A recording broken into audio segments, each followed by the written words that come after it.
Hey, Coach, it's Trevor Gross from SueTigers.com. Is it a little bit ironic? You talked about going back to the beginning and working on fundamentals. Is it ironic you're going back to the beginning against the program against which you won your first game?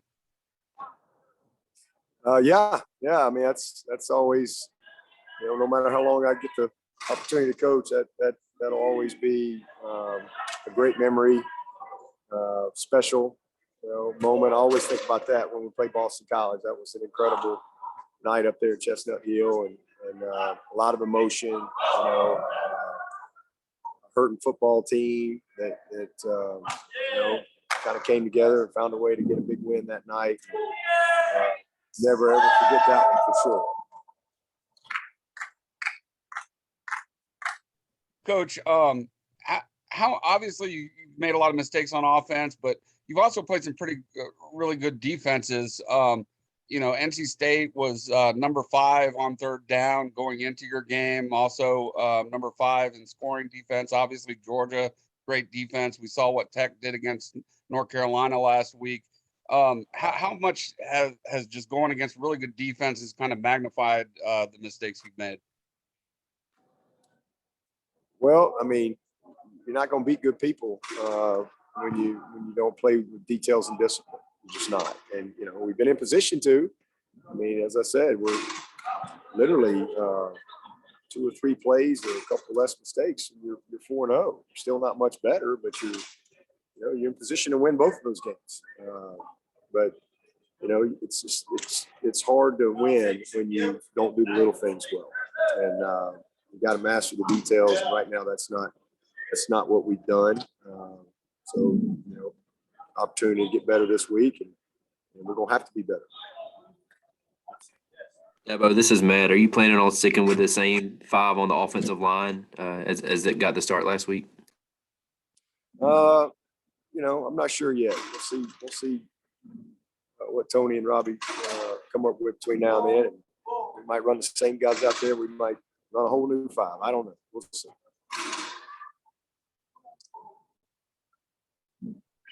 Coach, just to follow up on that, how did you feel like Paul played last week? It was okay. It's first significant. He's a redshirt freshman, and kind of he did some good things, but just inconsistent. Got to get better, and we'll get better. He's a tough, physical kid, but just needs to grow and get some experience. So I'm glad that he had that opportunity, and he'll learn from it. Coach, we saw LaVonta Bentley fill in for Spector at will, and then he also came in at Mike when Skowski went out of the game. How much of an asset has his versatility meant for you so far? Yeah, I mean, he's a good player, and it's been great to be able to, he's a redshirt sophomore. He's been working around here for the last year and a half, grinding to learn both spots. And Brent does a great job with cross-training those guys. We got several of those guys can play Mike or Will. But, good to see him have that versatility and get the experience on game day. And he's been a bright spot for us. Yeah, well, this is Larry. I know a lot of the focus on the offensive line has been on the interior guys, but how have McFadden and Parks done this year, just overall by your assessment? Yeah, I'm pleased with both of those guys. I mean, Jordan is, he's about as solid as it comes. He's a really good player, and Walker's done a nice job too. I mean, he gets himself in a little bit of trouble every now and then. He's very aggressive, but he's, I'm pleased with Parks. I mean, this is as a first-year starter. He's just going to get better and better and better. It's very important to him, and he's not what he's going to be, but he's been pretty dang solid. Is there any read on Mason Trotter and sort of his progression and possibility of when he might be sort of back to full go? Yeah, he's practicing every day and does a nice job out here. He's only got one hand, so it's hard on him, but hopefully not too much longer. They'll be able to transition him to where they can free his fingers up a little bit, where he can have a second hand. to anchor and things like that. But he's practicing every day, getting some backup reps and staying sharp, with the scheme and everything. But he's got a big club on his right hand. Hey, Dabo, this is Anna with Clemson 24/7. I know you said this week that DJ was a little inconsistent with some of his fundamentals. How would you say he's been so far in making decisions in the RPO game? In practice this week? Just in general. Yeah, just in general. Inconsistent, just been inconsistent.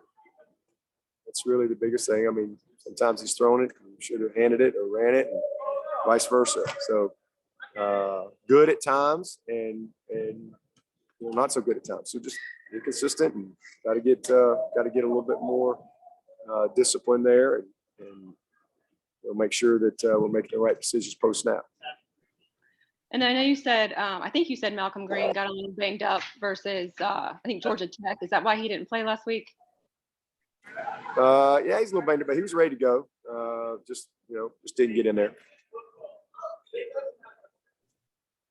Coach, where do you think Mafah is just in terms of his knowing his protections and pass pro? He's good. He's good. I mean, I feel very confident with him and have, all year. We just, like I said, with the way we started out the season and the way we were kind of settled in there, there's just only so many touches. And so we were going to just kind of hold him and pick our spots for him. But he's been ready to play. He's been in practice every day. He's been in all the game plan meetings. He's never left the varsity group. So he's done a nice job. I mean, he gets it. He understands, and he's a great player. He's a great player. So I'm excited for him to have an opportunity to get out there and play. Hey, Coach, it's David Hood with TigerNet. I get probably, 8 to 10 messages a day from people saying, do you think the NIL is hurting college football and hurting locker rooms? Would it have hurt you back when you were playing if something like that had been? And then how do you think Clemson's locker room has responded to this?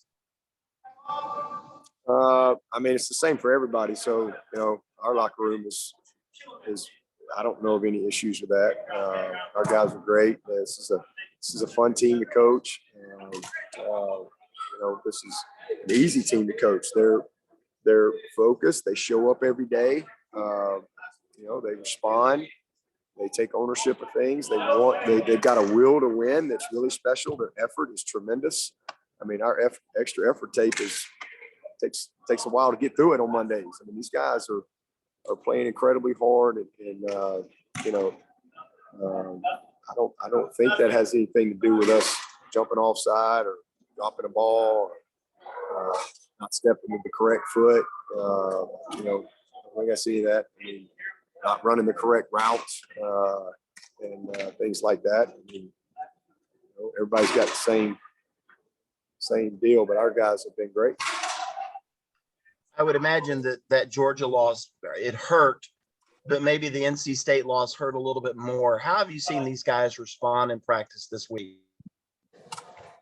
They all hurt. I mean, there's not ever a loss that doesn't hurt ever for me, especially at a place like Clemson. But it's tough. You got to pick yourself up. So again, we've had opportunity this week to lead these guys and teach them and use this as a learning opportunity. And don't really have anybody on the team that's dealt with any real football adversity when it comes to winning and losing.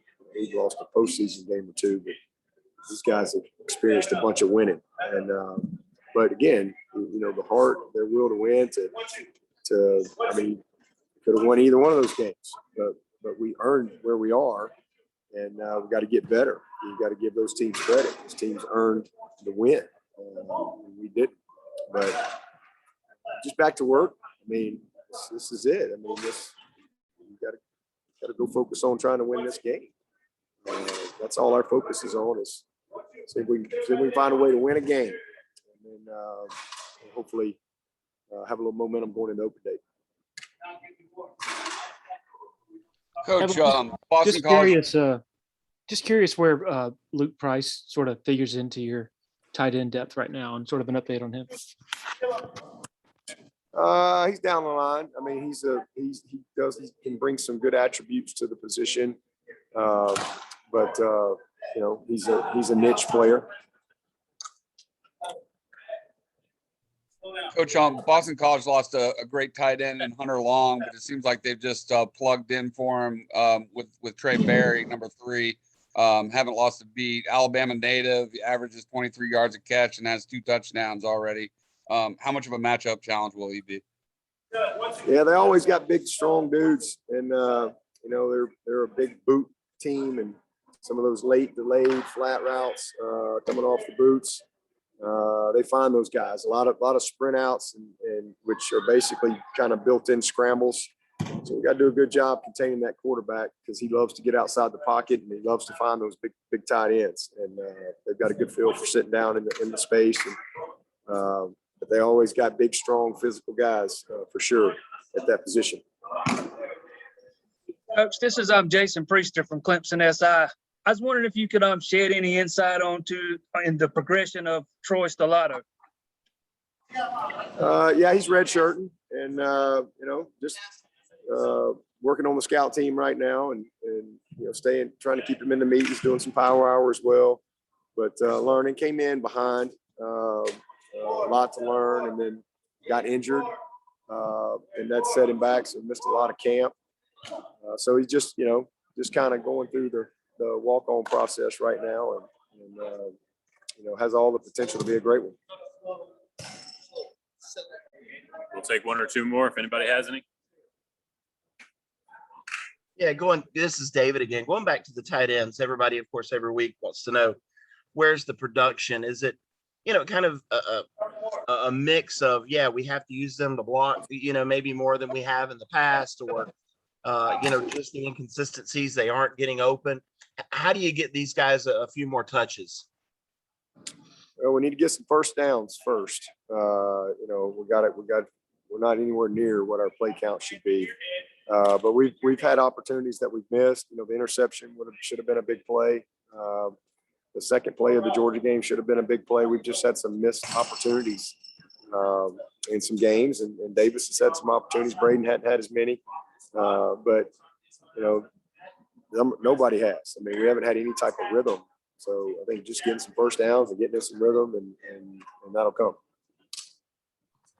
Dabo, you mentioned the interception on the play intended for Davis. Just curious, is DJ supposed to hold that mesh a little longer to sort of keep the linebacker in? Or just too fast, too quick. Just got to settle in there, let the play develop, and we're gonna have a nice play. But again, young player and knows it's going to hit, a little antsy, and just trust what you're doing there.